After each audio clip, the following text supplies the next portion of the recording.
હરિઓમ ગૌશાળા ગૌ હોસ્પિટલ અનાવાડાના લાભાર્થે આગામી ડિસેમ્બર મહિનાની 1લી તારીખથી 7મી તારીખ સુધી યોજાનાર ગૌ ભાગવત કથાનું આમંત્રણ આપવા માટે આજરોજ સુરભી રથ, કપિલા રથ તથા દેવકી રથનું પ્રસ્થાન નાની બાળકીઓએ કળશ ધારણ કરી ઉપસ્થિત મોટી સંખ્યામાં ગૌ ભક્તોએ ગૌ માતાની આરતી ઉતારી પૂજ્ય મુકુંદ પ્રકાશજી મહારાજ દ્વારા શ્રીફળ વધેરી પાટણ જિલ્લાના વિવિધ તાલુકાઓના ગામોમાં રથનું પ્રસ્થાન કરાવ્યું હતું। આ પ્રસંગે વાળીનાથ ચોક ખાતે ઉપસ્થિત મોટી સંખ્યામાં ગૌભક્તોને આશીર્વચન આપતા પૂજ્ય મુકુંદ પ્રકાશજી મહારાજે જણાવ્યું હતું કે પાટણના આંગણે પૂજ્ય કાંચીપીઠના શંકરાચાર્ય સહિત અનેક સંતોના પગલાં પડવાથી આ પંથક ધન્ય બનશે।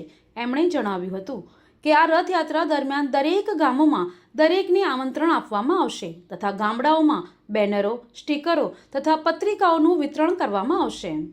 પ્રત્યેક પરિવાર ગૌગ્રાસ સ્વરૂપે ₹50નું દાન કરશે તથા ગામના મુખ્ય વિસ્તારોમાં રથનું ભ્રમણ થશે અને ગૌ હોસ્પિટલ નિર્માણ કાર્યના સહયોગ અને કથાનું રસપાન કરવા માટે દરેકને અનાવાડા ગૌશાળા ખાતે લાવવા માટે ગ્રામ સમિતિ બનાવી ગામના યુવાનો તેનું આયોજન કરશે।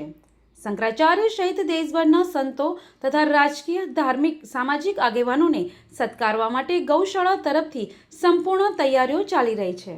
ગામોમાં તથા શહેરની સોસાયટીમાં જ્યારે રથ આવે ત્યારે સૌને સહકાર આપવા માટે પૂજ્ય મુકુંદ પ્રકાશજી મહારાજે સૌને પ્રાર્થના કરી છે।